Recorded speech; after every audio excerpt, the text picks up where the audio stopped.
question that posted, if Socrates were alive today, he'd be totally canceled. Somebody replied, they literally executed him. I know, I saw that. I saw that.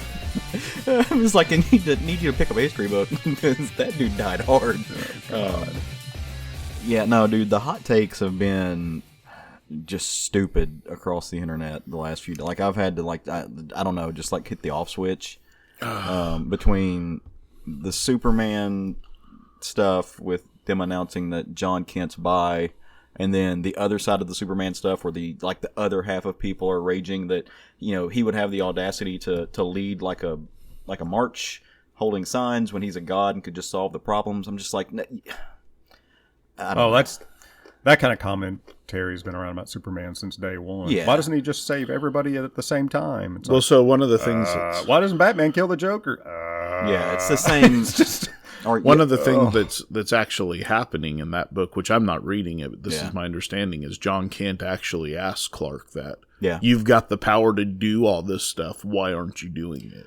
And then Clark has to leave, and John becomes Superman. So now he gets the chance to fill those feet, those shoes, and answer those questions himself. Yeah, well, so like in the cover that we're talking about is the one where he's leading a climate change march, and they're talking about that, and people are kind of saying that thing, and I'm like, it's almost like the writer might be trying to tell a increasingly theocratic society that you can't depend on gods to save you, so take affirmative collective action yourselves. Who would have fucking guessed? You know, it's not like that's ever happened before. Like I said, the annoying hot takes from the internet was a mistake. The internet should have only been made for recipes and for podcast broadcasting. That's it. Other than that, no one else needs a voice. Like, I'm just going to go extreme. We should just nuke the internet and be done with it, because the stupid people are not, like, they don't have the ability to use the block this tool. function's really handy. Oh my god. Well, it doesn't bother me because I don't see any of it. I think it's just used wrong. Yeah. Because the way I use it. Yeah. Matt just sits in his little world where it's just him and Red Sonja. Yeah. We literally have more information at our fingertips that we've ever had, and we're just getting dumber as a society. So, and it's that thing where it's like an Ouroboros, where it's like the two sides come back to meet, and it's just everybody's stupid. It's just like the alt-right people and then the super alt-left people. That's what an Ouroboros is supposed to mean. Well, an Ouroboros is a snake that eats its own tail. Yeah. So it's the two sides just devouring. You know, it's looping around and becoming itself. So it's the end of the meeting.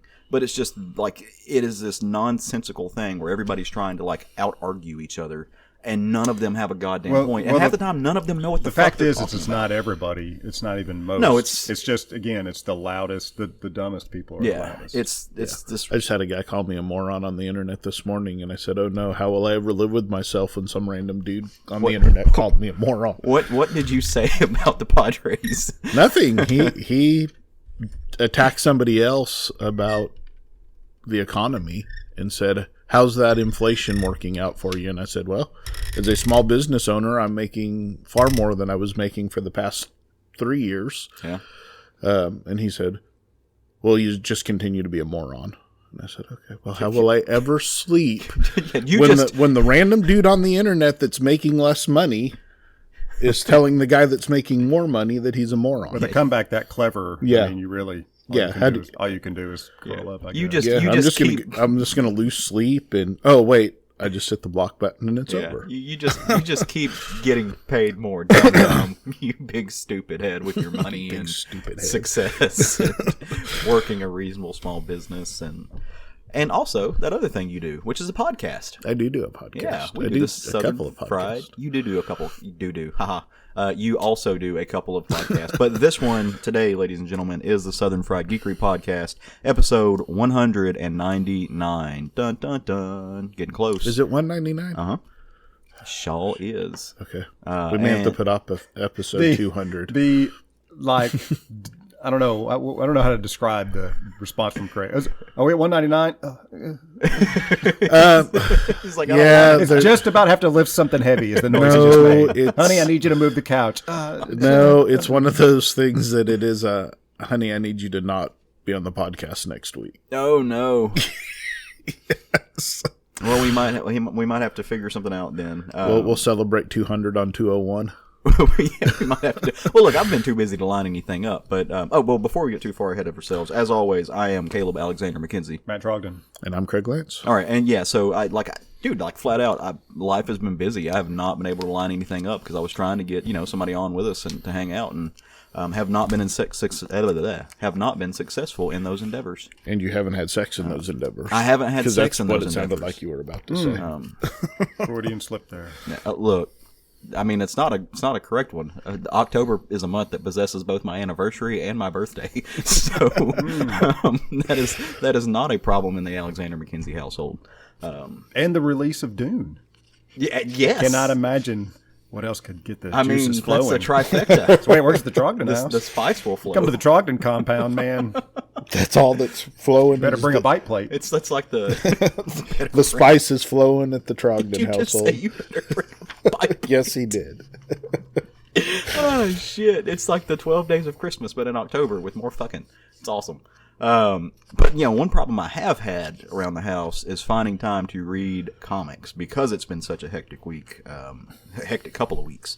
But we do have short stacks, and for those of you who are listening at home, you're wondering, like, short stacks, why are you talking about pancakes? Short stacks are something we do on every episode. We drop 3 books that we've been reading. We don't tell you a whole lot about them, but it's just enough. We just want to entice you and or give you our opinions on them.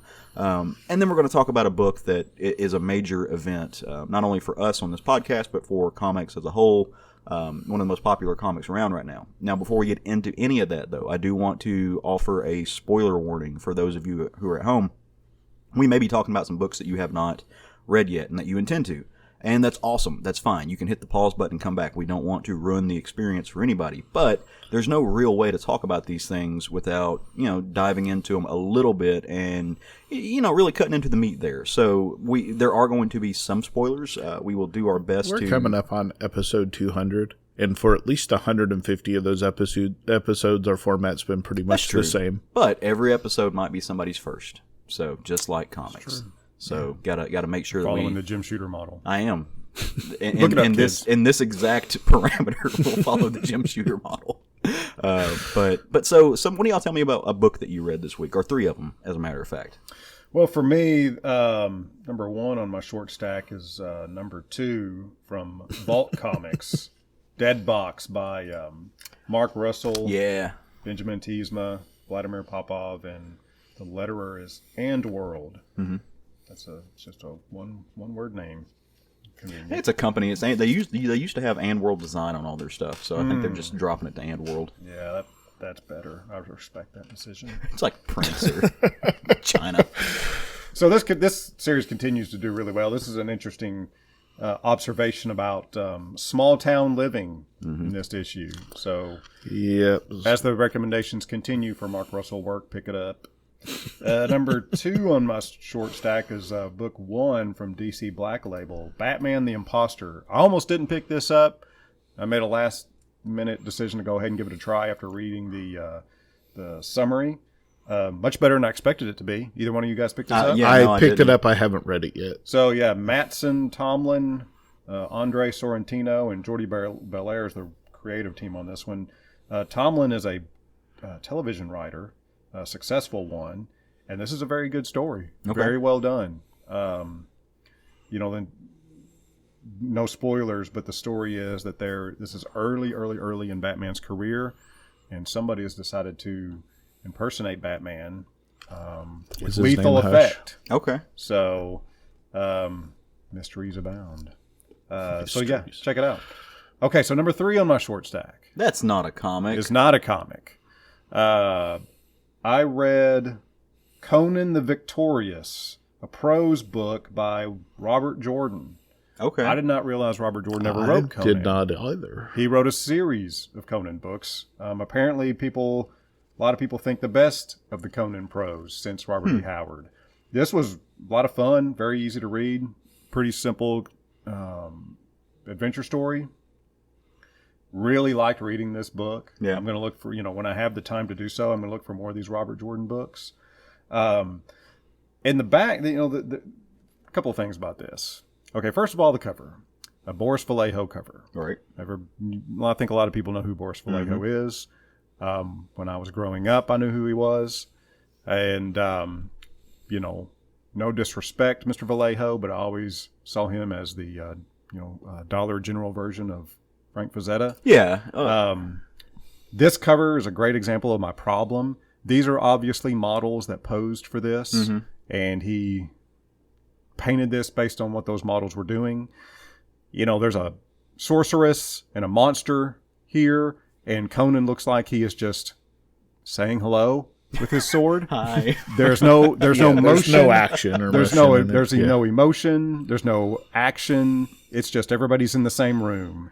This was the major problem I had with Boris Vallejo. Secondly, is everybody looks like a well-oiled bodybuilder, right, as opposed to a very organic, dirty.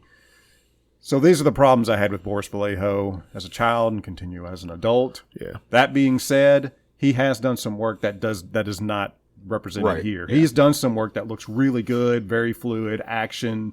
But for whatever reason, man, he's got a lot of these. Yeah. I don't know. Money and time, and pumping them out. It just bums me out that he has this kind. And I have another prose book, a Red Sonja prose book that I read. Same thing going on there. Yeah. It's a posed model holding a sword over her head. It's just like, Okay, second point I want to make. Have you guys ever been reading a book and you come across something in the book that just stands out as it doesn't belong there at all? Yeah. Yes. Okay, Yeah. so there's a moment, and again, reminded me of that Red Sonja book that I read years ago. In the middle of the Red Sonja book, she's, somebody is threatening her. Says, "You will become my concubine." And she goes, "Get fucked." Didn't fit into that book at all. The word fuck, damn shit, was not in the book. Yeah. She dropped "get fucked" on it. That was amazing. So, moment like that in this book, in the back is something really interesting. It's like a overall synopsis of all the Conan the Barbarian stories. As far as I can tell, maybe these are all the books that Robert Jordan has written to that point, summarized throughout his life, and it's told in the presence of, these in the University of Chicago. These ancient cuneiform tablets were discovered telling the stories of Conan. Is the way this is presented. Oh yeah. So that's kind of an Indiana Jones take on it. Yeah, recounting, and then there's this moment, where, in the middle of this recounting, this moment stands out. Aminar's emissaries, who were hominoid reptiles, had stolen the gems. Although wary of magic, Conan set out to recover the loot. He became involved with a bandetta Karela called Red Hawk, who proved to be the ultimate bitch. I was not ready. Me either. The ultimate bitch. Send this to Lizzo. Lizzo needs this. I mean, this is hilarious because when Conan saved her, she tried to kill him. It's like that does not fit in anywhere in this entire work.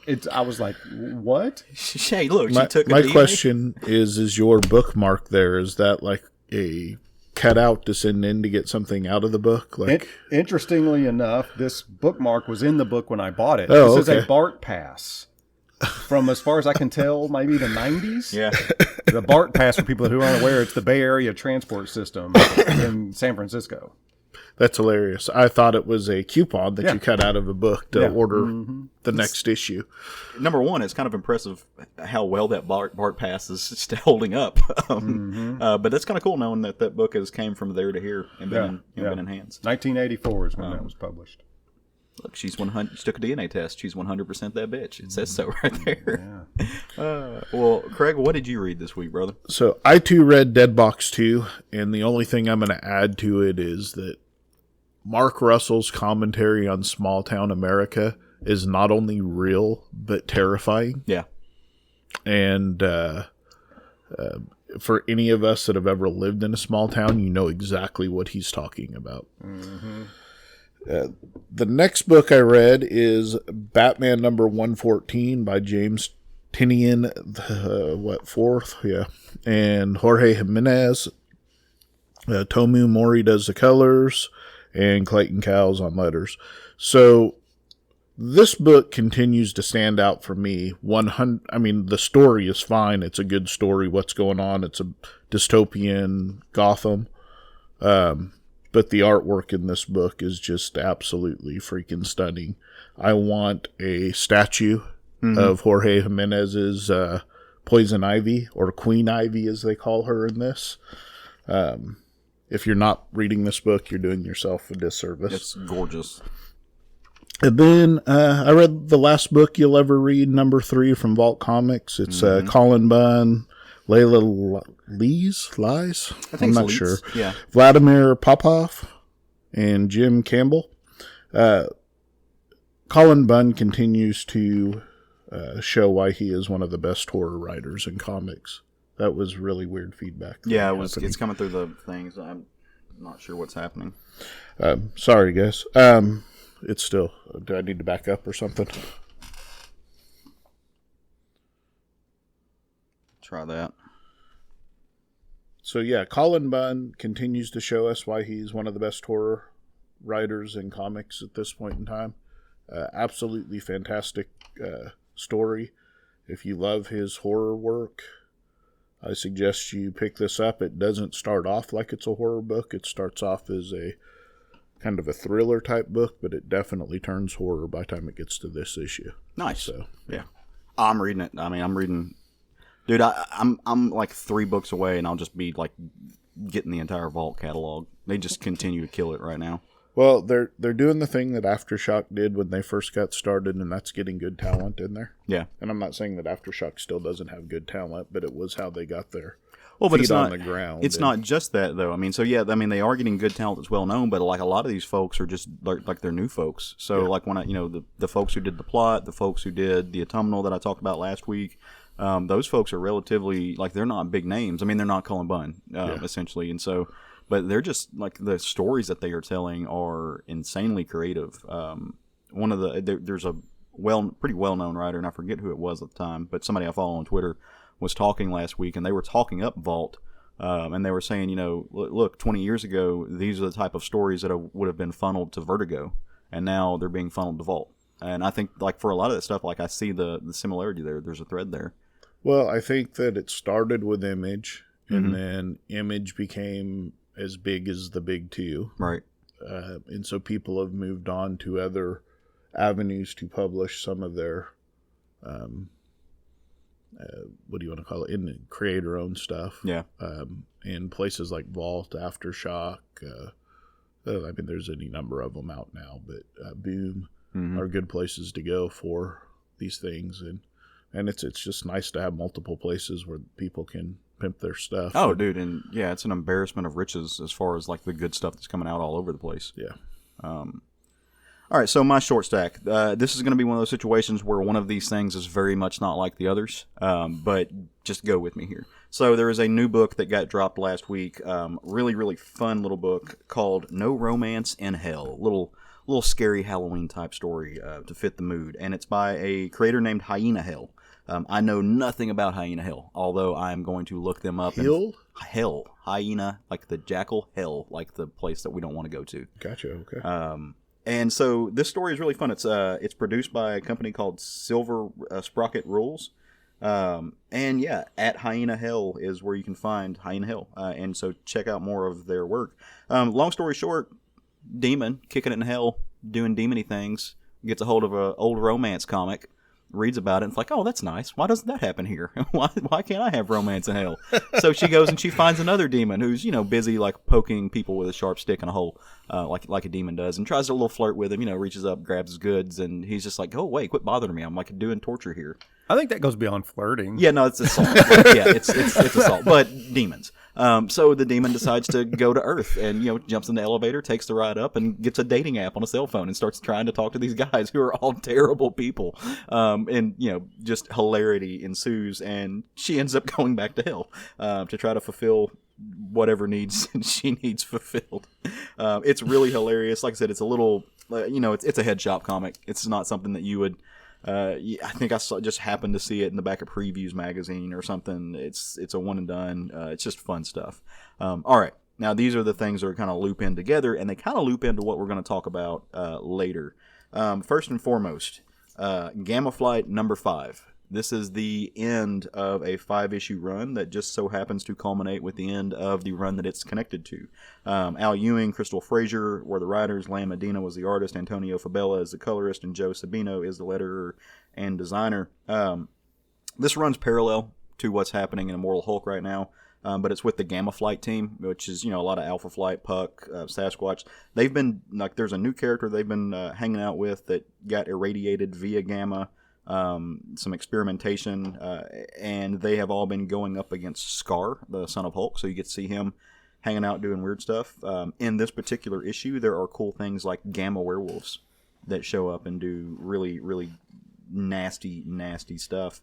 But this shows you where some of these tangential characters from Immortal Hulk have been and where they're going to end up at, and kind of where they stand at the end of Immortal Hulk. To see, like you said, you've got Rick Jones and this character named Dell, who are like both coexisting inside one weird like amorphic man body, and like Dell's like a radiation thing hanging out to the side over here. So you see how they end up. You see how Puck and Sasquatch and everybody do their thing. Really, really fun book. The Medina's art actually pairs really well with what you're seeing over in Immortal Hulk. So I hope this gets included with whatever kind of like package they do at the end of it. Because it's been a fun. Surely we're going to get an omnibus with Al Ewing's Gamma stuff. I mean, I would think so. Like I said, I hope this is included in that, because I think it should be part and parcel of that story. And then, last but not least, is another book that ties into what Al Ewing has been doing, and another book that I am absolutely loving, but it came out of left field, and it's not what I expected it to be, and so it's been fun trying to figure out what's going on here. And that little book is none other than the Defenders. The third issue came out. It's a really cool story. It's Al Ewing and Javier Rodriguez, Joe Caramanga on the letters, and Javier does the covers. This book's badass. So if you like, it's a different take on it, but you've got Doctor Strange, you've got the Masked Rider, you've got Silver Surfer, Harpy Cloud, and this new character called Taya, who is actually Galactus's mom. Yeah, like it's weird. Going back and doing all kinds of strangeness. It's not anything like Gamma Flight. It's not anything like what you're seeing in Immortal Hulk. Completely different, although it does feature Harpy. This is more of them jumping through realities, going places. It reminded me a little bit of the Exiles, as far as like each issue they go into a different kind of world and meet like a new version of people. It's got kind of a really fun vibe to it. So this does, like I said, it doesn't parallel Immortal Hulk, but it's Al Ewing, and it fits into part of that because it's got the Harpy in that. So I wanted to include it, and it was just fun stuff all around, just really good stuff. So that's my short stack. Look at you not putting in the fourth book. I did. I don't know. That's what I was looking at side-eyed earlier. I grabbed a random fourth book, and I don't know why.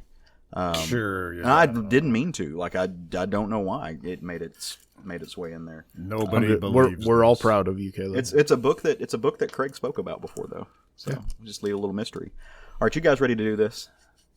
I was born ready. Well, I was not. I was not ready for this moment. So we're going to break into our roundtable book now. Again, spoilers for this because there's really no way to talk about it without doing it. Last week, an end to something magical happened. And the Immortal Hulk number 50 debuted and hit the shelves. It's an oversized issue. Of course, this is, by the same creative team that you know and love. It's Al Ewing, Joe Bennett, Jose, Ruy Jose, Brabo, Mounts, Petit, and Ross did the cover on it. This has been a long run, I think, for all of us. If you've listened to the last couple of years, this book has repeatedly been at the top of our collective favorite books of the year. There's only been 1 year in the past couple of years where a book for me surpassed it as far as my favorite thing at the time. And so I know this book all has a special place in our heart. I own a piece of art from this series that I had to just grab. And so I'm curious. For me, reading this was very much like the end of an era. It was the type of experience that we've been on this ride for 50 issues. It's coming to an end. I don't want it to come to an end, but I'm really hoping it's going to stick the landing. For me, it did. I had, several just visceral moments of holy shit. They're doing that. They're tying it all together. This is more than I expected it to be, and this is more than this book deserved to have. It's just, it is for me, it's a high watermark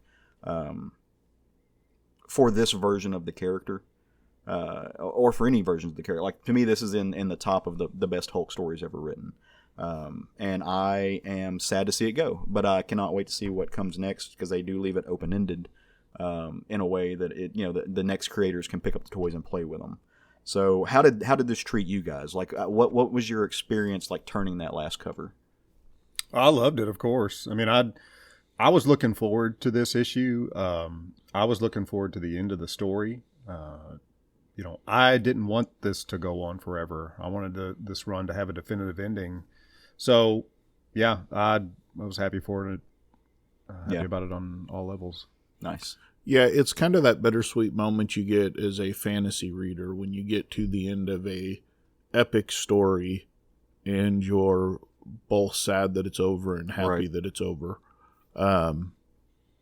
Yeah, this book absolutely came through in every way that I could have imagined and or hoped for, I guess, is the better way to put it. So yeah, absolutely a great issue all the way around.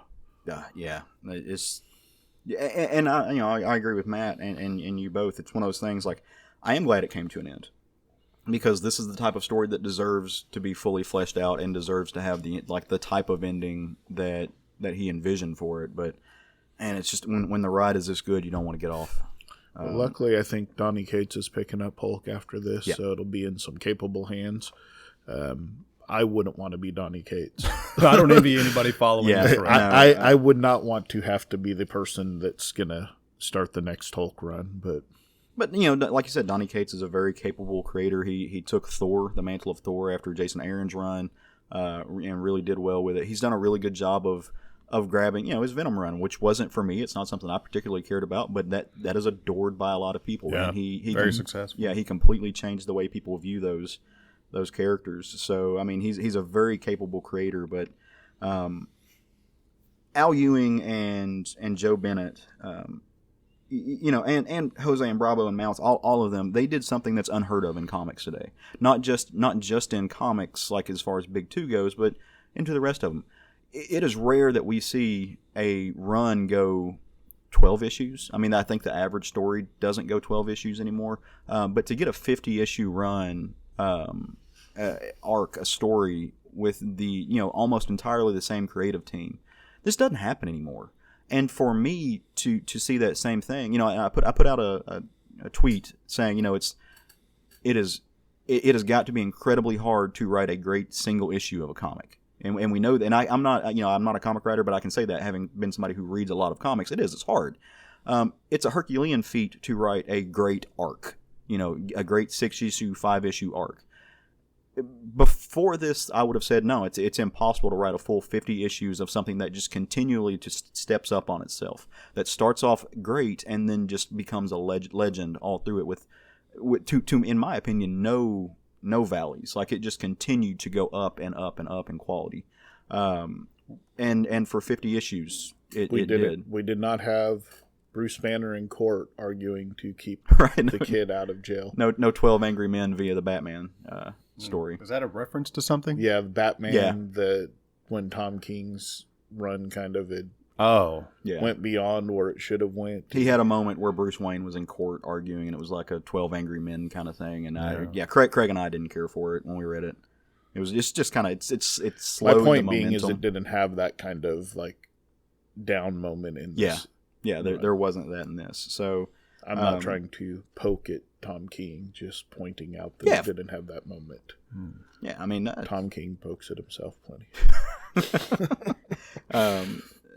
No, I mean, I was thinking the same thing though, because I do think the first 50 issues of Tom King's run is good, but you did have a dip, and in Immortal Hulk you don't have that. In my opinion, I didn't experience that. So I think this is just phenomenal, and as somebody who's a lifelong Hulk fan, like this is enshrined to me. So yeah, I'm definitely gonna get a omnibus of it to put on my shelf just to look at every now and then. I need them to look at the Alan Moore Swamp Thing like slipcase omnibuses and then just emulate that for this, because it is spectacular. So let's kind of get into it. Final issue. It's thick. This is, they don't 80 have pages. It's 80 pages. Yeah. So 80-page final issue right on the spine. Look at there. It sure does. And legacy number 767. Be cool if it was 666, but you can't have that. I guess everything didn't line up. So, been a long journey here. And so to really understand the story and to understand where the story is culminating, you got to go back to Ohio in 1901. You got to go back to two brothers. One is a preacher. The other is a scientist. Two completely different outlooks on life. Life has not gone particularly great for either two of these men. One, the scientist, his wife has taken the baby and moved to Oklahoma because she's just like watching him waste himself away with his experiments and is tired of being in a loveless marriage. The pastor, the other brother, part of a cold marriage himself. And there's that becomes a breaking point for these two men because the pastor finds out that the other brother has had a sexual dalliance with his wife. Now, why do you care about this? You're like, well, this is just a weird story to put all up in the middle of this, story. Well, you care because these two men are the ancestor of two main figures in the Hulk universe. They are the ancestors of Bruce Banner, and they are the ancestors of the leader. You see them both culminate in a way. And so there is this almost funneling down of predestination for these characters because it ties even more into it that the scientist is working with radium. He is working with radiation and something that will become known as gamma rays. And all throughout the Hulk, all throughout this Immortal Hulk, you've seen these little snippets where they're talking about this grand plan or this master design. They are dropping references to Dante, to his work. They are dropping references to Paradise Lost and other Blakean epic poems, and instilling that there's almost this overlay of spiritualism dropped into this, and like why are we here? This sense of is this a predetermined thing? Do I make my own choices? This like why is Hulk? Do we know that the one brother isn't the leader? He is not the leader. He's an ancestor of the leader. Do we know that? Yeah. So yeah. Are you talking about as far as the 1901 stuff? Yeah. Yeah, so that is those two men are brothers. They are the Stearns brothers. I get that. Right, but one's Sam Stearns. Well, no, because he's dead in the end of that. He gets killed, but he's an ancestor of it. I didn't think he died, but okay. Yeah, so one of the things you see is that the Robert, who is Robert Stearns, takes a piece of radium and shoves it in his brother's mouth and chokes him to death. Right there, and so that's this kind of thing. Like this radium. If there is a sense of predetermination in this radium was at that moment supposed to turn Sam Stearns, the scientist, into a Hulk figure, but he died before it can happen. So you create this lineage where the wife that was I get the connection there. I just I didn't realize he died. Yeah. I know the point was to kill him, but yeah. Well, no, I come from that old thing that if you don't see a body, is he really dead? Right, but it's establishing that old thing. I mean, it establishes this lineage though that brings Stearns and Banner to the same focal point because the wife that cheated was a Banner, right? And gets divorced and gets sent out. So you see these two like famous kind of Hulk characters brought back to a focal point of relation that has to deal with the sins of the father and also the loves of the father. This paternal psychology that works in there. And so you jump to the future, or at least in the present sense, and you have to go to the place below. You have to go to hell, which is where so much of this series has taken place in.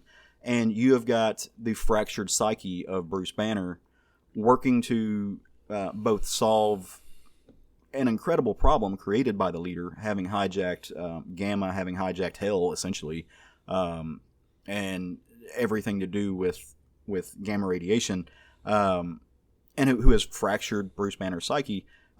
Those different pieces are working together with a character that was invented for this, a reporter who's walking around and is gamma radiated herself, but is not a Hulk per se.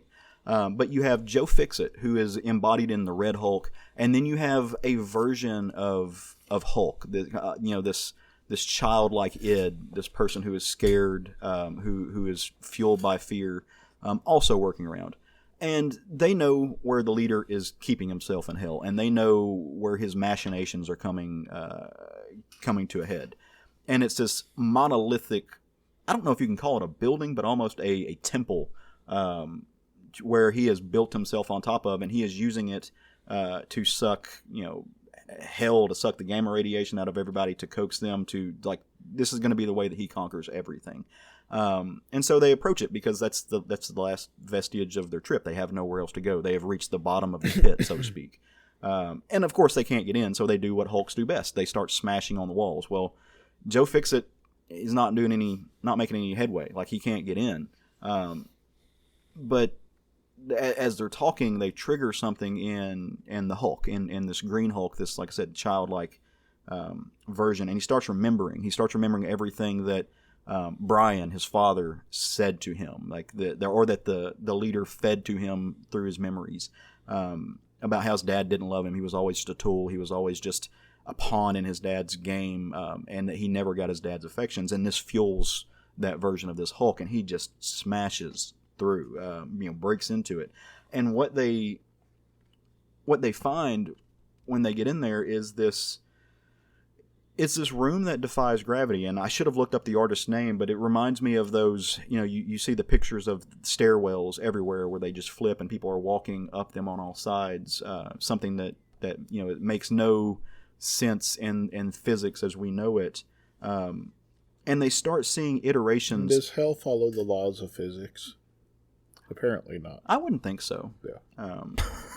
I wouldn't think so. I like that introspective response. I don't know. I mean, depends on how, depends on what version of hell you go to. I guess so. The leader's version of hell, it does not. No, the leader's version of hell is insane. But you don't say. They start showing you these versions of people that are close to the psyches of all of these characters. Like I said, Hulk is seeing Brian, his dad. Joe Fixit sees his old boss back in Vegas, who was a father figure Las to Vegas. him.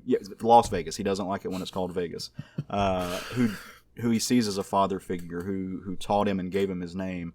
And then the reporter sees her father, somebody who was actually killed by a Hulk. Somebody who I think her mother was killed by the Hulk, but the influence with the Hulk kind of ruined their lives. And she starts seeing this, or hearing his voice and seeing how he's proud of her and came to be something, and is teaching her a lesson about moving on. And so this culminates in them following the figures to the top of this kind of ziggurat thing, where the leader has become just a aformic entity. There's spindly legs. The giant head above is soaking in gamma radiation and power, and it latches onto the Hulk. And so they get to the top, and they've got to figure out how to break this hold, because it's destroying them, and it's destroying Bruce Banner. Like, this third entity of Bruce Banner is up there, and he's half a body, literally half a man, as it's sucking everything out of him and using it to fuel this last bit. Without spoiling things, they are successful, and in a strange way, literally turning his plans inside out, and ripping the psyche of Sam Stearns out of the leader, to where he is faced with his own mortality and just being a man, and is broken and has no power anymore. Now, part of doing this destroys something that was already shut off anyway, but it like, the green doors are no longer a viable way for them to get out of hell. This energy thing that allowed them to walk and transport themselves through these different levels. So they're kind of screwed, right? Like, now I guess Hulks and everybody are stuck in hell. Well, that's not necessarily the case, because part of what they have done in the past couple of issues, they have set up that Reed Richards, the smartest man in the universe, has been working on this problem, and has finally figured out a solution that involves a figure who's long been a part of the Hulk's story. Actually, technically a couple of them, because they're sharing a body right now. But you see them come back, and it's Walter Langowski, right? Like, it's gamma radiated version of Walt, who who comes back. Some killer chops, man. I mean, just the muttons, man. And he's in Doc Samson's body, so he's just like, no, Doc Samson, this clean baby face shit, we can't have that. Like let me get my Lemmy on, and just rocks it out. So they get together and they find a way to open up a door, a singular door that will allow these figures to walk out of hell. And interestingly enough, their memories don't leave with them. There are a million things I want to say about this story. At least Bruce's doesn't leave with him. Right. I was curious about that. They didn't really give you a definitive answer as to whether the other people remember. Well, do we know if the Hulk remembers anything? Right. Do we know if the Rider remembers anything? Yeah. Because it doesn't really say, because it just says Bruce doesn't remember. He doesn't remember any of these conversations. And really, I don't know that he remembers meeting these separate versions of his self, or if he has some sense of the fact that all of these fractured personas, these fractured personalities, from Devil Hulk, from World War Hulk, the Greg Pak version, from this early Kirby-esque version of the Hulk, who was kind of a lumbering beast, to the the Hulk you see in Defenders, who's like halfway intelligent, to the Doc, and to everybody, which all played a part in this story. They all came up, and they are all very much real versions. I don't know if he remembers like having them. Well, play together. If I remember right, he said something at the end of it about all of his personalities finally being at peace with each other. So, synced up. All synced up. So I'm sure that'll last. It's totally not gonna ever come into play again.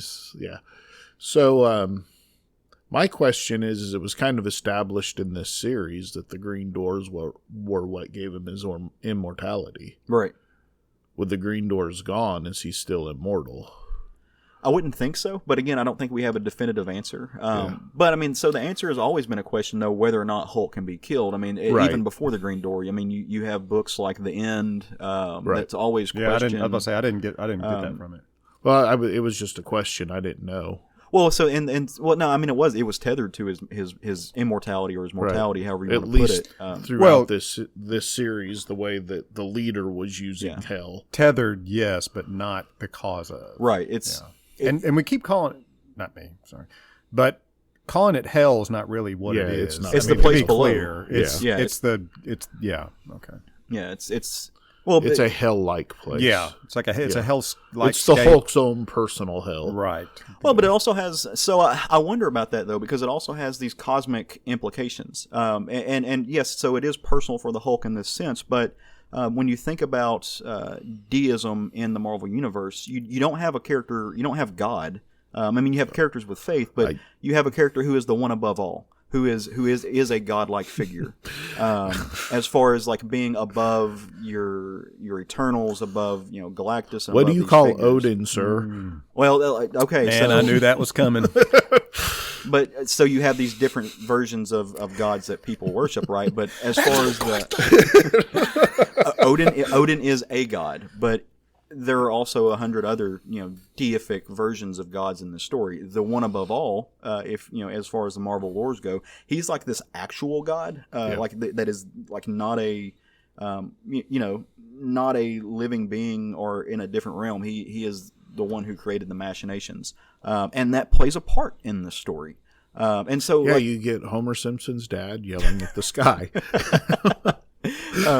You see. And so that makes me wonder if this is hell, or if this is supposed to be like just his personal hell, or if it's. I think that you could interpret it any number of ways. You could say everybody's hell is their own version of hell. You can say that this is just the Hulk's hell. Well, this felt like this is everybody that's got a link to or has been affected by Gamma. Mm-hmm. This is the source of all that. This is everybody's connected to this place through Gamma, is what this represents. Well, that's why Sam Stearns hijacks it, right? Correct. Because he's trying to become this like a satanic-ish figure down there. He is trying to be the one below all, who his goal is always knowledge to keep, and so for him, this is the ultimate in that path. Everything funnels down to him. Yeah, and to see him broken by his own success in a way, was a beautiful culmination of how the inevitability of that. That was so beautiful. I think it was. No, I think it absolutely was. I mean, it's horrifically beautiful, but it was a beautiful moment. That's what I've loved throughout this whole series. Is it is action packed, right? Like, as just an old school comics reader, there is all the punching and fighting you want to see. There's really cool characters. There's larger than life. There's magic. There's things like that. But this book dives into the intellectualism of literature. And of plot, and it really is a higher level of writing than what you see in a lot of prose, quote unquote, smart people literature, and to have that delivered in the medium of a comic. Smart people literature. I mean, but you know what I mean, right? High art. That's some redneck stuff, man. That's some heavy books. That's my English degree. So I mean, but yeah, if you want to get into fictional realism or this very studious version of writing that you see people who view writing as high art with a capital A. That's in here. Like I said, this book it doesn't just use quotes from people like William Blake or from, like I said, Dante, or from the Book of Job, or all of these other religious aspectual conceptual religions for just window dressing. Like, it plays heavily into what the book is saying. And I think the end of this story really does it drives home the fact that this whole thing has been it's a treatise on a number of things, but where it ends is this conversation about predeterminism, and this idea that you don't really have a choice because your life path it has been decided for you. As part of these stepping stones for the universe, and that not even that, it's part of a larger plan where certain things have to happen, and so you're just shoehorned into it. And that's where I think they were going with these great grandparents or great great grandparents of Stearns and Bruce, showing them that, like, it was always in this master plan for there to be a gamma irradiated creature, for the Hulk as a conception, as a machine, as the breaker to come out. The one above all pretty much tells them that. Yeah, that you're my right hand, basically. Right, you're there for a reason to destroy, so I can rebuild. Yeah, because it's an act of mercy. Yeah.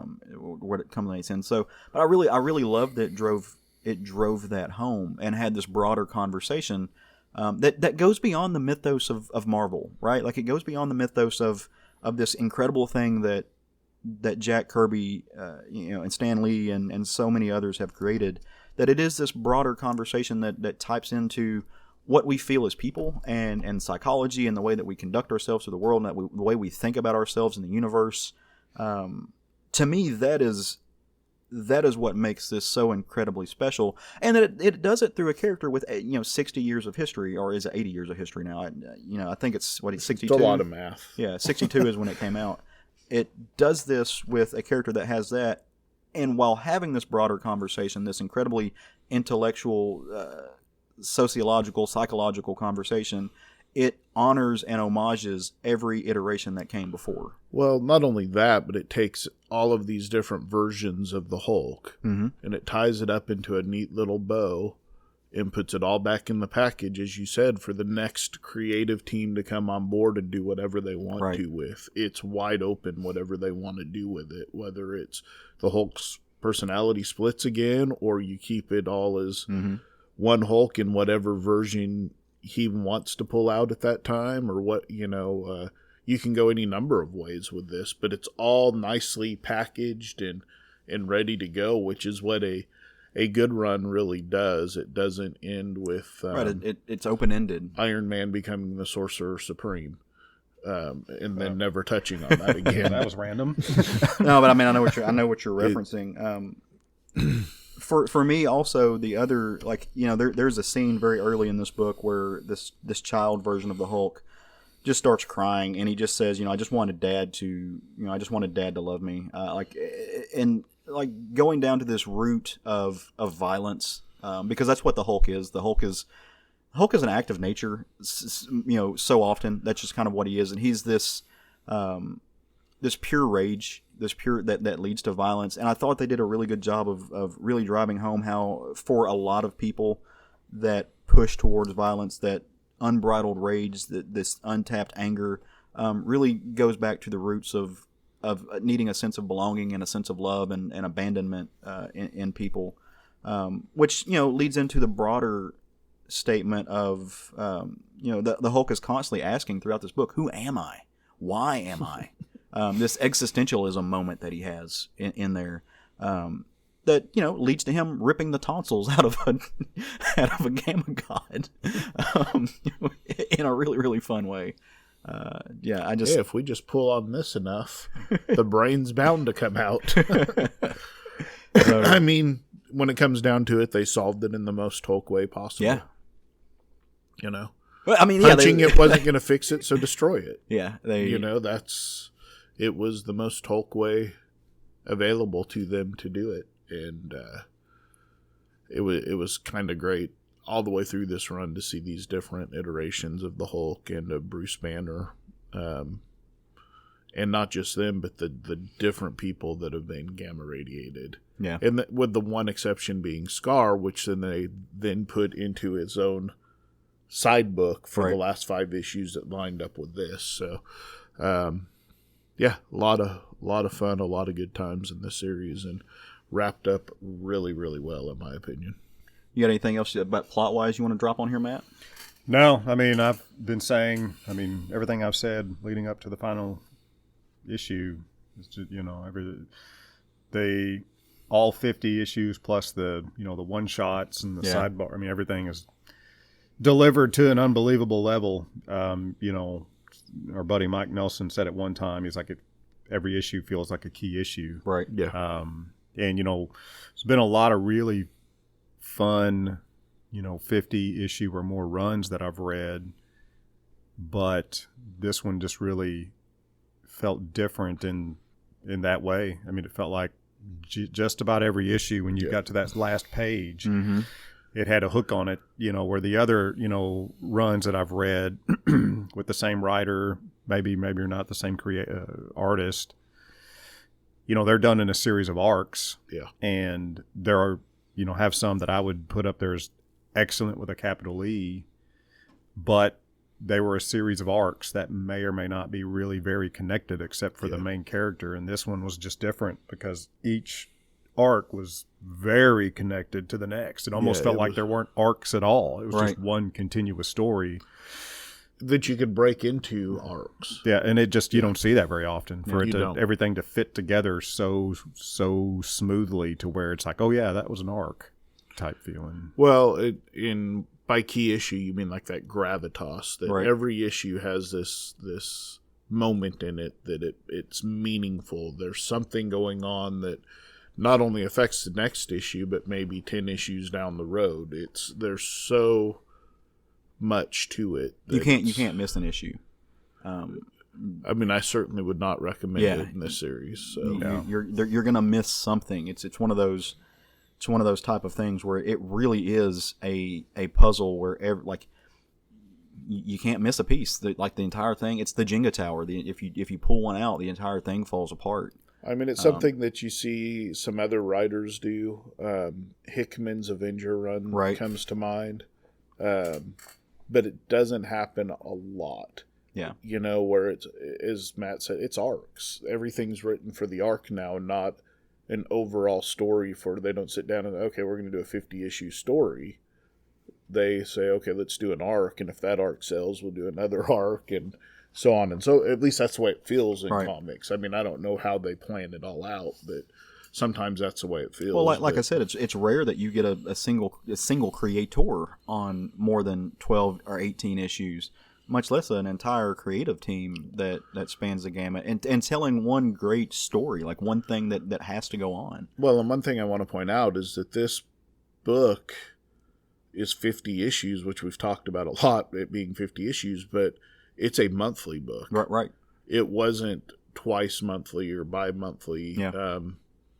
It was monthly. So you're talking about 4 years that this has been a journey for us as the reader, and for them as the creators. Well, that's why we're dedicating a whole show to it, just because it's felt like that. It's felt like a journey that we've all taken together. That's part of what I love about comics, and I wish we had more long form comics like this that I wish they were more predominant. You see them more in independent, creator-owned stuff. Like I could think of like The Walking Dead, for instance, Saga, those kinds of books where the creative team has a story they're going to tell, and it doesn't matter because it's creator-owned. No one's telling them to end it or wrap it up, and other than sales of the book. You don't see it so much in the big two, right? In superhero capes type stories. So, and especially in a book that's this weighty, the only thing, and it wasn't the same creative team altogether, but it reminded me, similar to what Robert Venditti did with Hawkman. And he wrote, I think it was a 30-something issue series that did something similar as tying all of the previous things up, but he had different artists on that as well. Yeah. So, and it was in like really rigid arcs. So. We've talked a lot about the plot. We've talked a lot about what the story is going on and these literary anchors and foundations that it's based on. We haven't really talked about the art in the book a lot this episode, and I want to. And it's interesting. Like it's its own issue, right? Because you have. The art is incredible. You can't take that away from it. You can't say the art was anything else but jaw-dropping. It is amazing storytelling. I've said before, there are some things about the way that Bennett draws like human women's faces that are a little like meh for me personally. But y'all don't have that issue. But I do not.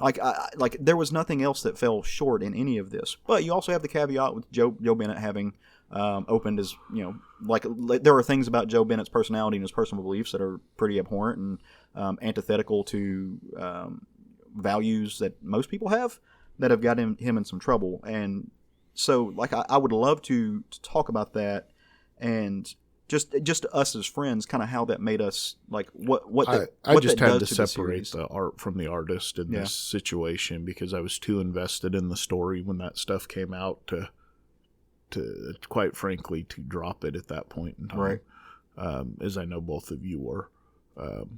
Also, I believe that Marvel, had they had the opportunity, probably would have switched artist at that point. However, I believe that when the really bad stuff came out, it was probably in the can at that point. I think that's true.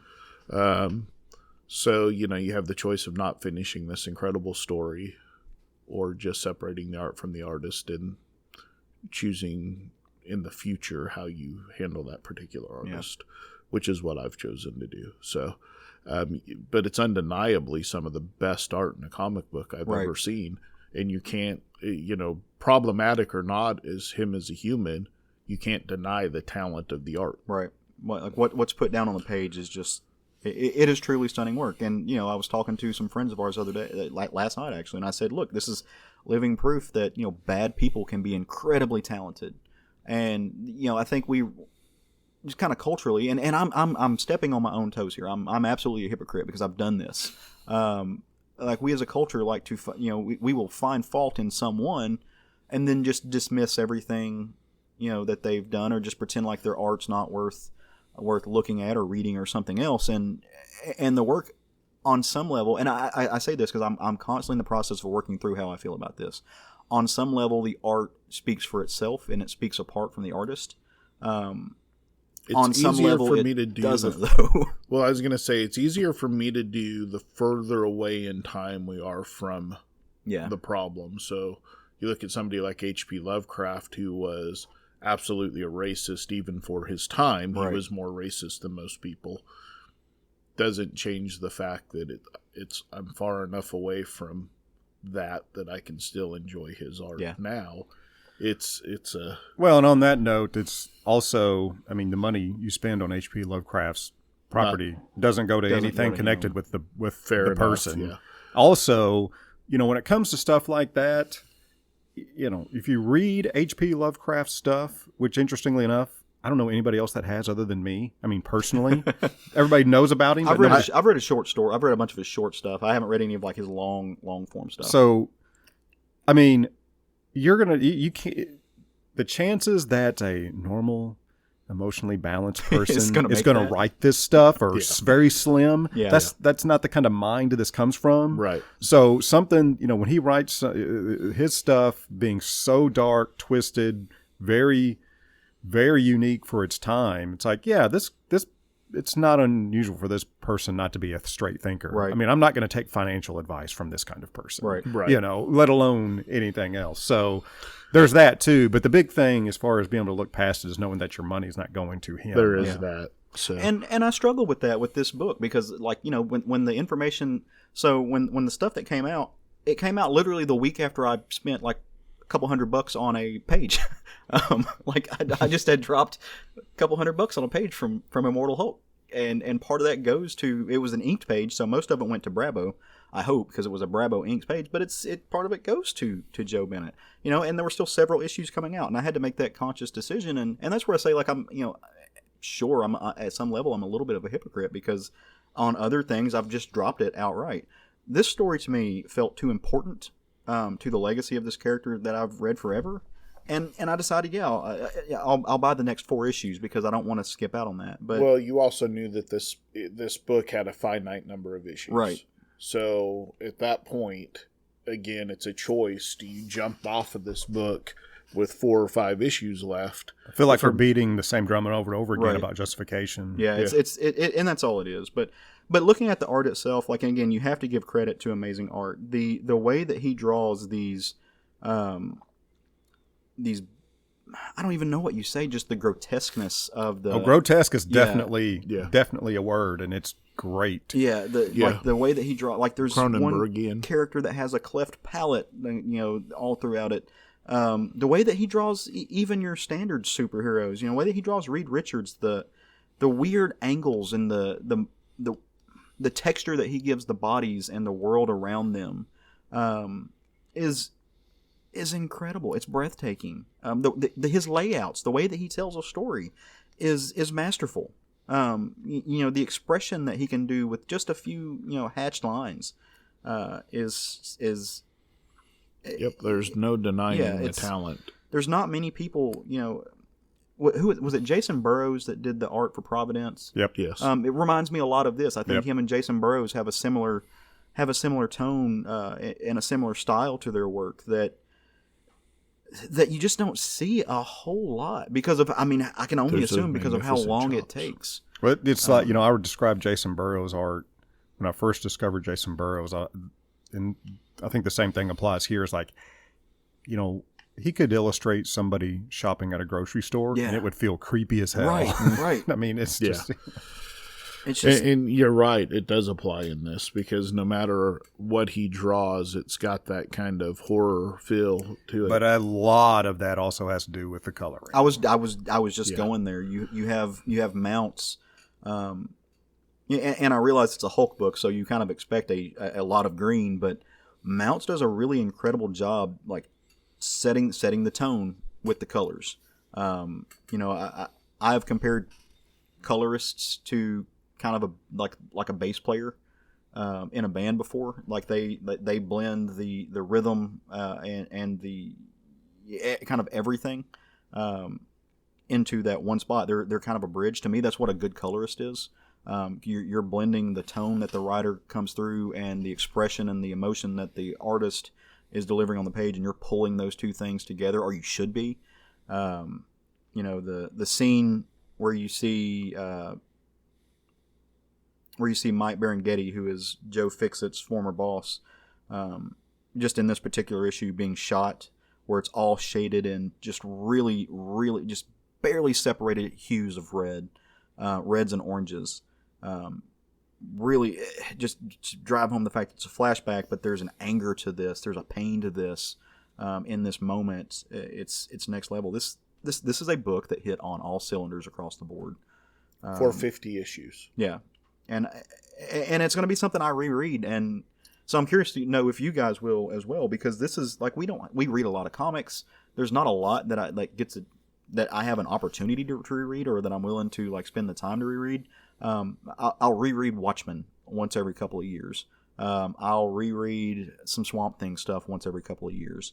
There are some graphic novels that I love that are like comfort food that I'll read every once in a while. Mouses. Yeah, I don't know if I'd call that comfort food, but I do. Please do not. I think Mouse is a book that should be read and reread. But this is a book that I will reread. Get to balance it by reading Mein Kampf afterward. Oh, gee, no, no, I'm just not, just not gonna Cringe. Yeah. This is if you're in Texas, you have to have an alternative viewpoint to the Holocaust. Yes, according to Texas law. Yeah. According to that school. Fucking A.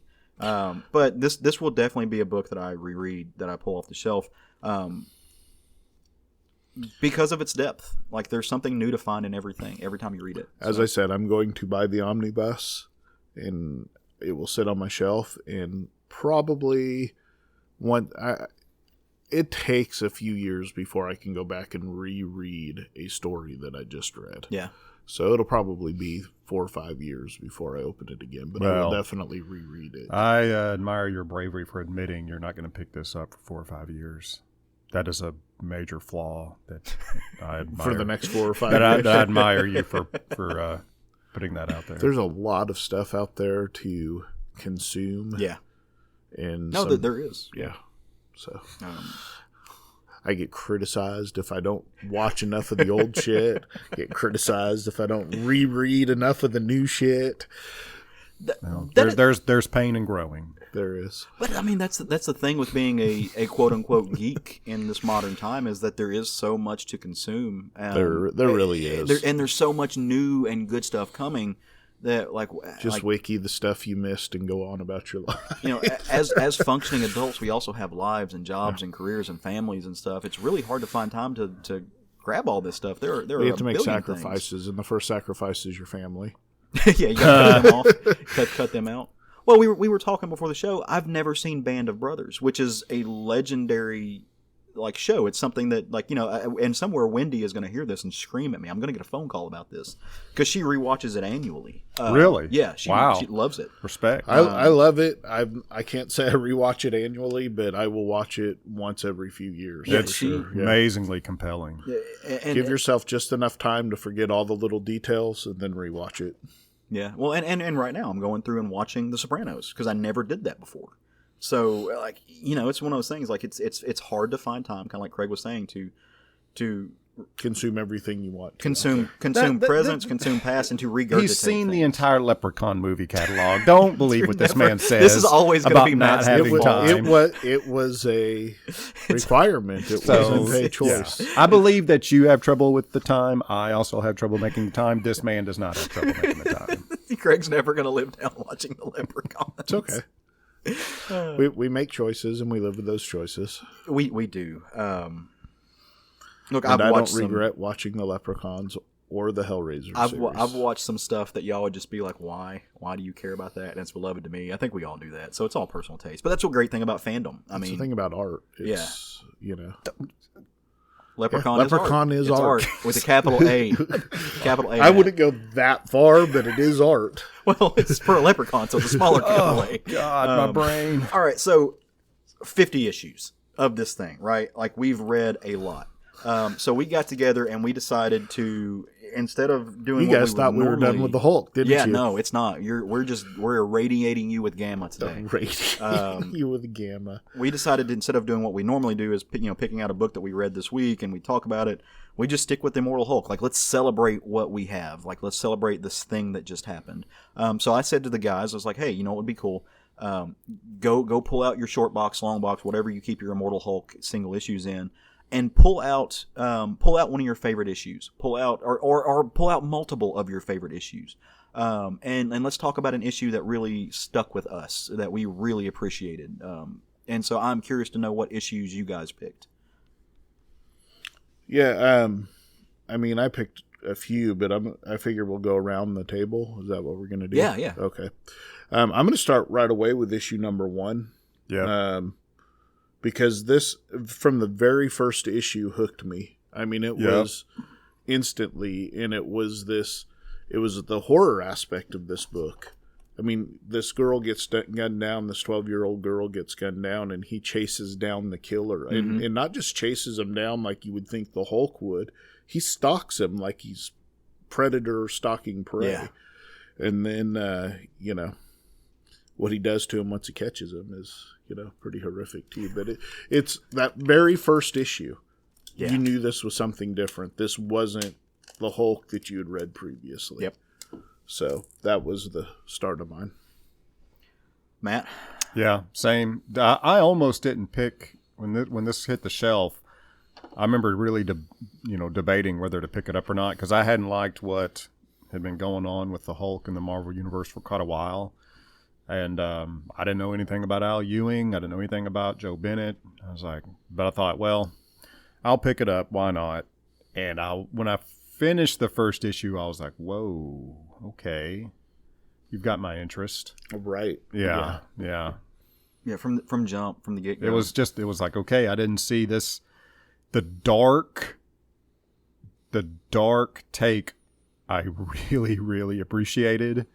Really, really appreciated that, it was setting the tone that this is not Avengers Hulk going out and saving people. This is, it just harkened back to I felt like the roots of the character being, this is a monster. Yeah. This is not a hero. And he is not illustrated to be cute and hot, like bodybuilder, attractive right. Hulk. That stuff burns my ass. I mean, so I just really felt like of course, the cover, right there on the cover is, I mean, he looks like a grotesque monster, and that's the character I like. So that overall tone was compelling to me.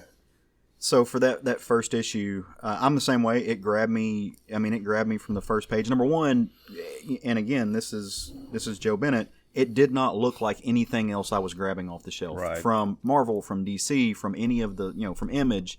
It just had a look that was unique to itself that I had not seen. Like I said, there were some allusions to Jason Burrows there, but wasn't seeing that anywhere else. And then for the book to just immediately pay homage to those first 5 issues, to really take you back to this character's roots, to where you really don't know what he is and what's going on, and they're trying to figure out what's going on, and that horror thing where he's a little bit Frankenstein, a little bit Dr. Jekyll, where the sun plays a role. Mr. Hyde. Where the sunlight plays a role in fueling everything, like to give it that throwback, and then to just really show you, just like you said, Craig, the Cronenbergian-ish of it all. Well, I think it also bears mentioning that it'd have been real easy for Marvel to just kind of keep pushing the torch of the character that had been portrayed in the movies. Yeah. I thought this was pretty ballsy. Yeah, it was. This whole angle that they decided to, I thought it was pretty ballsy given, what's been going on in the Marvel Cinematic Universe and how crazy popular that is. It'd been real easy for editorial to have been like, man, we need to ride this wave and, which I think is a little bit what we all kind of expected. And I think that's also, I think because it defied those expectations, I think that also played up into how much we just really enjoyed this. Not that we don't enjoy the Marvel cinematic version, or at least I do, but we really enjoy seeing this different thing. Parts of most of it. Russo brothers, as I grimace at you. Redemption is available. So the issue that I wanted to talk about first was not the first issue, but it was issue 16. This issue, you're really getting into what's happening with Rick Jones. He's become more of a mainstream character in the story. The body morphication, whatever you want to call it, transmogrification, continues to play through with the horror aspects. But you also see Doc Samson take a role in this book that's a little bit more front and center as far as working with Hulk. It's showing some of his powers as they face down some just creatures, like these irradiated creatures, and this is what I like the most about the art in this book, is because the designs of the characters and the creatures are all just next level. So in this particular book, you've got these a weregorilla, werewolf, vampire bat thing that's with these gaping maws and these giant teeth that are squared off against Leonard and against Bruce. That it feels so much larger than life. It feels crazy. It feels like something you would have a nightmare about. And for this particular issue, like you said, cliffhangers being what they are all throughout this book, the end page just shows you Bruce looking insane as hell, and he's Joe Fixit. That persona has taken over, and that was the first time we really saw Joe Fixit in this story, and that blew me away. And the cover to this one is, I mean, throughout this series, Alex Ross just delivers gold. Like, there is not a single bad Alex Ross cover in the bunch, and I could be saying that just because I could have just stopped with "There's not a single bad Alex Ross cover." I mean, there's some Alex Ross covers that I think are better than others. I don't know that any on an Alex Ross scale, right. But in this particular one, you've got Rick sitting in a cemetery playing his harmonica in front of his own headstone. There's a full moon, and you just see the Hulk's face in it, and it's one of my favorite, just one of the most haunting covers in a series that had a plethora of haunting covers. Like, I would love to, if I ever get Alex Ross money, like, this is the cover I would probably buy. I adore it. I'm going to let you go next, because otherwise we're going to keep stepping on each other's feet here. So. Issue number 7. Okay. Where he faces off against the Avengers. Yep, I almost grabbed that one. I'll remember this for years. Yep. Amazing. His taunting dialogue of the Avengers when he's fighting them is freaking grade A stuff, man. When he punches Thor, and knocks a tooth out, and Thor says, "Bye, Odin," and he says, "Daddy can't help you now." Oh God, that was like food for my soul. And then his whole back and forth. Of course, Captain America's trying to not, doesn't want to hurt him. Everybody else has opened up. Black Panther's like, Captain, you're kidding yourself. Iron Man, he almost kills Tony Stark. Yep. And it leaves you wondering, was he really trying to kill him, or was he? It's you don't know. Was Hulk really trying to kill him, or was he just trying to dismantle him and scare the shit out of him, which he does. Yeah. And just him taunting the entire Avengers team as he defeats them all was freaking gold. Whoa. That's the one issue I whenever this was coming out and people were like, not on it. I'm like, dude, read issue 7. If that doesn't hook you, you're dead inside. So yeah, this was also my next one. Man. And man, he calls Captain Hydra. I loved it so much. And he hit Thor so hard that I'm not sure Captain America thought he had a concussion or if he was having a stroke or what, because he's talking about lying and all of it. Oh, man. He could smell the lies is what he says. Oh, God, that was amazing. And Cap's like, are you okay? And he's like, oh, I come from a different world where, he's basically the devil. Oh, man. Oh. And then you're right. He dismantles Tony so hard that Tony immediately jumps to final stage. Can we, basically, can we nuke him now? Can we hit him with the laser from space, the Helios laser? Yeah. And everybody's like, no, that's extreme. And then by the end, of course, they have to. But absolutely an amazing issue. Well, and was this the first time that we saw... I'm trying to remember. Number one, I was trying to remember which do we know which iteration of the Hulk, like which persona this was?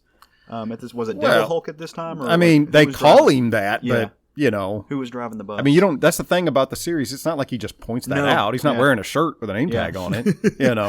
At different times. I mean, at times when it's Joe Fixit, but outside of that, based on how he talks sometimes. Right. But I think it was probably Devil Hulk at this point. But well, and was this the first time that we saw this book reach out to the broader Marvel universe? I was trying to remember if anything happened in the first 6 issues, but I think this was the first time that we really saw this interact with other Marvel characters outside of the Hulk, like the Hulk department. Yeah, which was really great because you were like I think all of us were wondering, okay, how's this gonna? How are the Avengers going to deal with this threat? Where does this tie Not in? well. Yeah. Last time they launched him to space, so let's see what they do this time. Man. So y'all talked about issue 7. I brought issue 8 with me too, which was also next on all of our lists, probably. So issue 8, man, this is the issue. Opens up with a William Blake quote. Did he who made the lamb make thee? Just from the tiger, like that. Seeing that on the front page just gave me goosebumps. But in this issue, they are dissecting Hulk. Like they are breaking him down. They're sticking all of his little body parts into jars. And you're like, well, this like the book's called Immortal Hulk. How can Hulk be dead? And then by the end of the issue, you find out that the mistakes have been made. They have not succeeded in what they thought they were doing, because each of these little pieces of the Hulk is still alive and still viable. Yeah, they got him soaking in formaldehyde basically, and he's just living. You see, like, all of a sudden you see his head in a jar over here start just talking shit to the bad guy, and then you see his hand snap across the room. And he smiles when the snap happened. Oh my god, that was the first holy shit moment for me. That's this issue.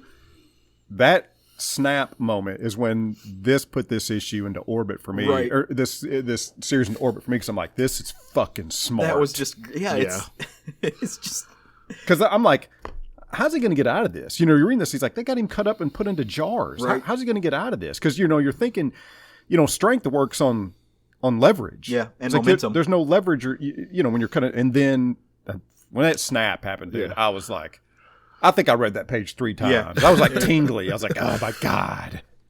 And then the end of it, you see him like pulling himself back together, and it's just nasty. Oh, like, and he absorbs the scientist that's been fucking with him. He's like, I love and then the dialogue is like, you were talking science to me. That's the other guy. Yeah. Oh god, it's so good. Yeah, you wanted science. You wanted a set of rules from me.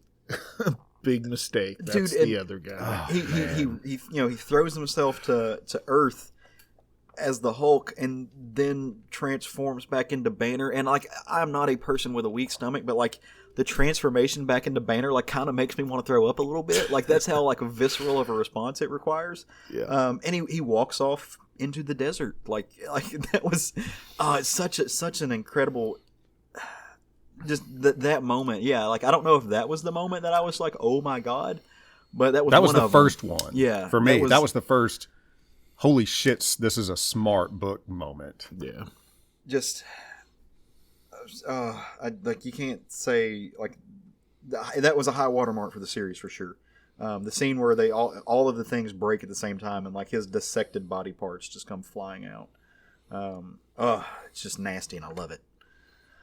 All right. Another one? Yeah, I'll go Hulk number 25. Which is kind of this like psychological journey, like, or not psychological, but like a mindfuck journey. Right. Yeah. And he's traveling through space and time, just busting planets along his way. It's just you're looking at this going, how does this fit into all of this, and what's going on? And is it the one below manipulating him? It's just kind of the whole journey of that issue is just kind of a. Well, it's important to put that in context to where it takes place. Yeah. That's everything. Yeah. With number 25, it's everything where it takes place. It's eternity. Yeah. Yeah, it takes place an undetermined thousands, maybe millennia into the future. Right.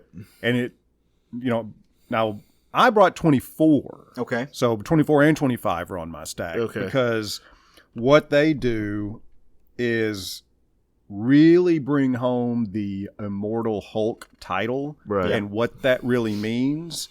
And if you remember the last few pages of issue 24, it's just what feels like a random spot sometime deep in the future. Yeah. Some unknown part of space. Right. The Hulk is on some small piece of rock in the universe, and he devours a being that crosses his path. And it just really drove home the idea of what truly being immortal immortal really is. And then that's carried over even stronger and more in depth in number 25. Right, where he's at the end of time, smashing worlds, and he is a force not of the nature, but he is a force of the universe. Right. Yeah. And what that really means to the rest of the universe is what number 25 drove home. So I brought 25 as well. for funny all that we all kind of had the same. Yeah, there's a lot of overlap stuff here with those moments. I should have grabbed the first like Zimnu thing because I meant to grab that too as well. But I brought 25 because I remember us reading 25. I remember the three of us sitting down and kind of scratching our heads. Go back and listen to that episode because I was not. Okay.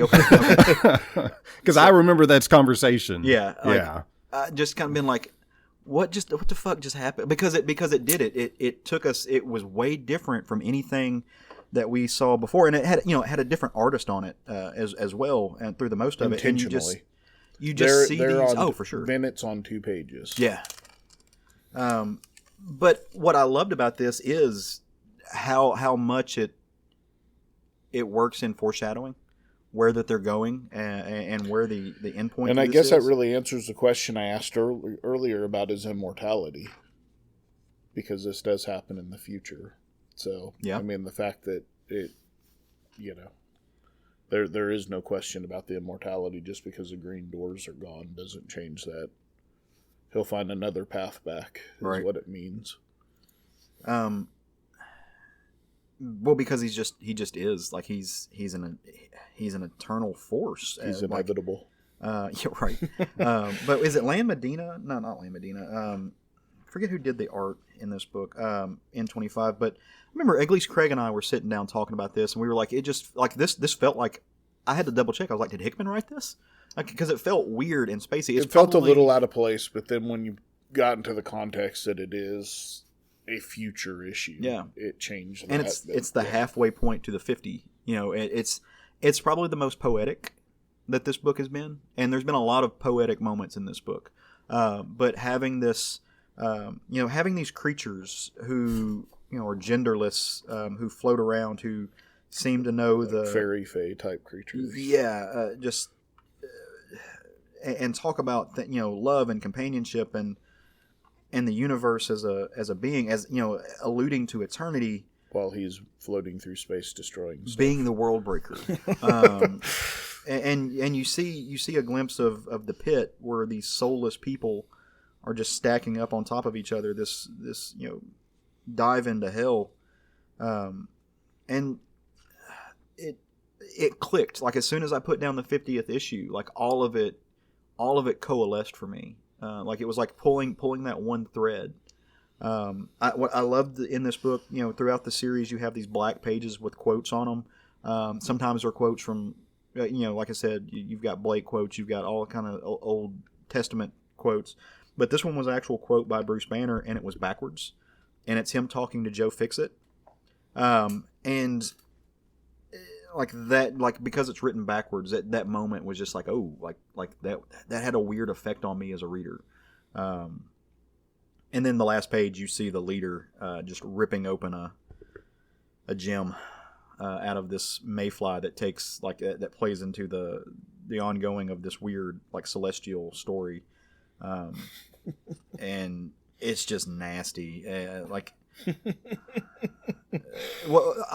So I say it is one thing I found interesting is the leader here isn't drawn nearly as grotesquely, even in just his leader form, as I've seen him before. Like he's almost smoother here. And then you see him being drawn later in the book. He's got way more veins poking out of his brain head and face. We have to assume that Sam Stern starts over. Yeah, based on what happens. Yeah, it's just there's probably going to be a leader again at some point. So.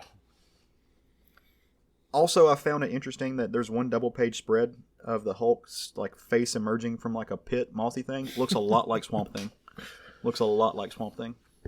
So that was my last issue that I brought. Do you guys have other stuff? Those were the big ones for me. Same. Yeah, I mean those were the, I guess you would call that the holy shit books. Yeah. Well, I mean.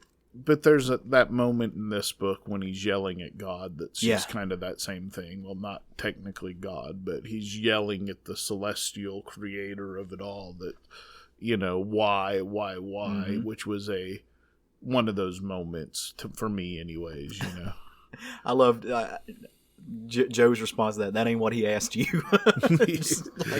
The most gangster shit possible. Yep.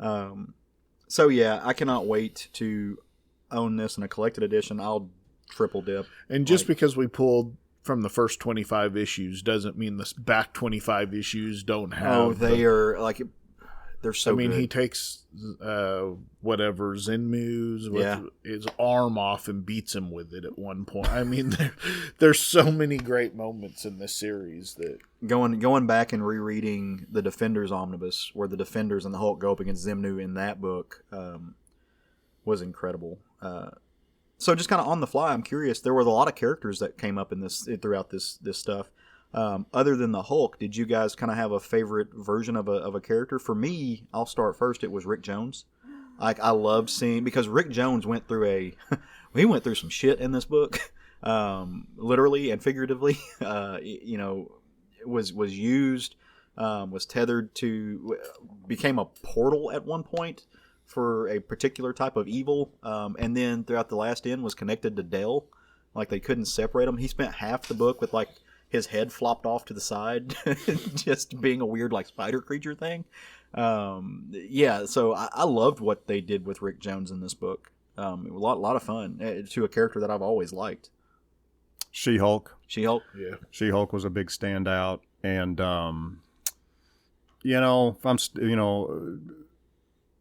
Sasquatch and Dr. Samson. So those are the big three standouts for me that I really liked. I can't think of Betsy's name when she's in her... The Harpy. The Harpy, yeah. So the fact that Betsy stays in the Harpy form when she's around the Hulk or Bruce, even though we find out later she doesn't have to, she just doesn't want him to see her. That's something else, on that I really appreciated once again is she was not drawn to be sexy. No. No, she is a horrific version of the Harpy. But the fact that she stays in that form, and we find out later that she can actually switch when she wants to, but she just doesn't want Bruce to see her in that form. Yep. As Betsy. She stays in that form when she's not around Bruce too. Like in the Defenders run right now, she doesn't change back. She stays. She's able to. She's just choosing not to. That's who she is now. Like Betty died. This is who I am now. She's kind of embraced it. What was I saying, Betsy? Yeah, I mean. 6'1" Betsy Ross, she made the flag, and then Betty Ross is the Absorbing Man and Titania stood out to me as well. They had a great arc. Oh in man, this. I forgot about when he fought the Absorbing Man. Yeah, he absorbs Absorbing Man. Yeah, great. Those two for me, and it carries over onto really. If you haven't been reading Gamma Flight, Puck is great in that too. You just see some really great versions of all of these characters. It's hard to write a compelling 50-book arc without having the supporting cast be as compelling as the main characters, or at least, compelling. I'm gonna say this, and it was still incredibly quality. My least favorite character in this was General Fordian, and that when they turned him into the Abomination. I didn't like that. I didn't like that as much. I still think it was incredible. Like, I still was like, oh my god, this is awesome. It was funny because he was wearing skins and stuff like that. I mean, yeah. So that was probably, again, I enjoyed the hell out of it on the scale where we're dealing with like all 5-star chef produced food. That was my least favorite of the exquisiteness that I just ate. I would be hard pressed to find a part of this series I didn't like. Yeah, I didn't have one I didn't like. Yeah. Well, all right, guys. We think we've given this book a good episode. Due diligence. Anything else we want to cover? Any other moments or any other highlights that you want to throw out there? Oh, I could go on and on and on, but yeah.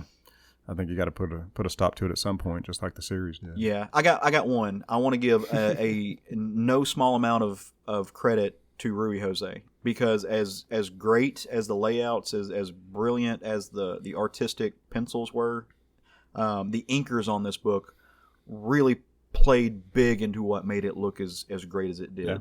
Yeah. The texture and the embellishing that they did, like.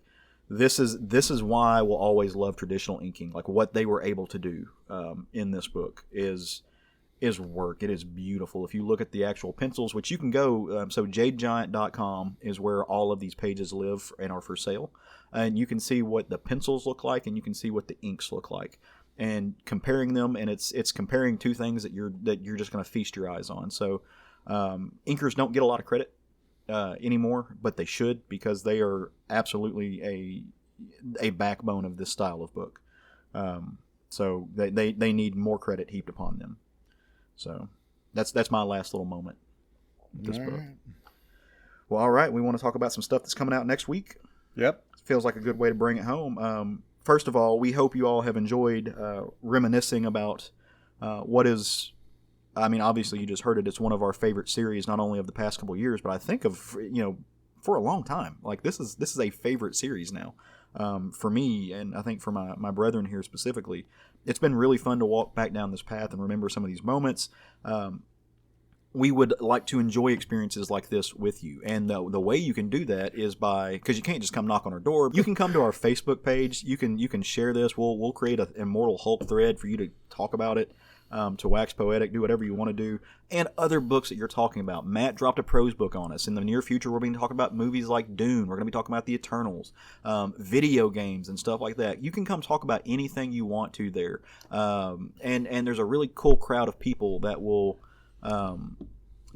jump in there with you and conversate and make friends and talk about this medium and this culture that we all really love. You can also find us on Instagram and Twitter. We're at SFG Podcast on both of those.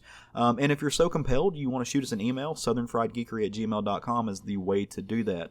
And let us know what you're talking about. Or if you have a project that you're working on, hit us up, because we would love to hear about it. So yeah, come find us and come interact with us. In the meantime, Craig, why don't you tell them about a book that's coming out next week that you're excited about? I think everybody should get Nightwing number 85 by DC, Tom Taylor, Robbie Rodriguez, and Bruno Redondo. Nightwing is helping Batman in Gotham, and now Babs has left the position of Oracle to go help Nightwing, but they're trying to regain control of Gotham from the RoboCops that have taken over, basically. So yeah, it's been it's a good tie-in to an overarching thing that's happening in the Bat Family series. So, and Tom Taylor's killing it on Nightwing, so it's time to jump back on there if you've. Very cool. Yeah. So I just learned of this that I'm going to pick up from Image Comics from Eric Larson, Ant number 1. Yep. A new a new series from Eric Larson. Don't know if it's ongoing. Don't know if it's just going to be a short series. It's called An Epic Adventure, so hopefully it is. I'm really curious about this, so I'm definitely picking this up. So I was listening to him talk about this, and I forget where it was. I'll see if I can remember and send you a link. But he got the rights to it because Ant was originally a Kirby thing. He finished up any leftover stuff in a last issue and started it over just for this. So it's going to be really cool seeing what he does with it. I jumped on. I'm not a Savage Dragon person or anything, but I'm jumping on this. So I was also excited about that. I want folks to grab X-Men: The Trial of Magneto number 3 this next week. We all read Inferno and we see where that's going and how that's culminating, but this is a story that has to wrap up for those things to take place, and I cannot wait to see what they do with it. Yep. I'm obviously a mark for Wanda. That's my probably my second favorite character in the Marvel universe. So I'm curious to see how they take this and play with this character and what they do to her legacy, like what this says about her origin, if this is solving a mystery about where she came from or who she is, and the same is true with Quicksilver. And really seeing how Magneto handles this now that he's in a kind of an awkward position. It's going to be a lot of fun. And Leah Williams just earns my respect for this book. Yep. It's been great. Yep. So go check out that and go check out more. Get on the internet and see what's coming out this next week. Plan accordingly. And then, hey, look, snap a picture of your weekly pool and post it on our SFG page. We'd love to see what he means comics that you pull. Right, true. Yeah. Jesus Christ, Craig. I appreciate the clarification. Snap a picture of your weekly poll, slide that to my DMs, then go snap a picture of your comics. Jesus. that took us to a dark place. Because we want to know what you're getting. Shout out to our boy Castro. It's not a dark place. I just don't want to see everybody's weekly pool. Everybody's. He's not opposed to some people's. But I was going to say, shout out to our boy Castro, who takes a picture of what he brings home as far as comics goes every week, and posts them for all to see. And that man reads the shit out of some superhero books. It's that impressive. Dude consumes more pop culture stuff than anybody has a right to. It's impressive. Well, guys, we got anything else? We feel like we've shot our bolt with this one. We got it done. All right. To our skill level, anyway. Yeah. there is a, the elevator only goes so high. Yeah. All right. Well, the Hulk is dead. Long live the Hulk. Go forth and love some comics. Go watch Dune. Do it. You can say it this time. Yeah. Say it. I'm afraid something will happen. No, say it. Wow. You already said it once. Yeah. And so, you lost a whole week. Right. I did. So, all right. He's not going to say it. All right. Bye, guys.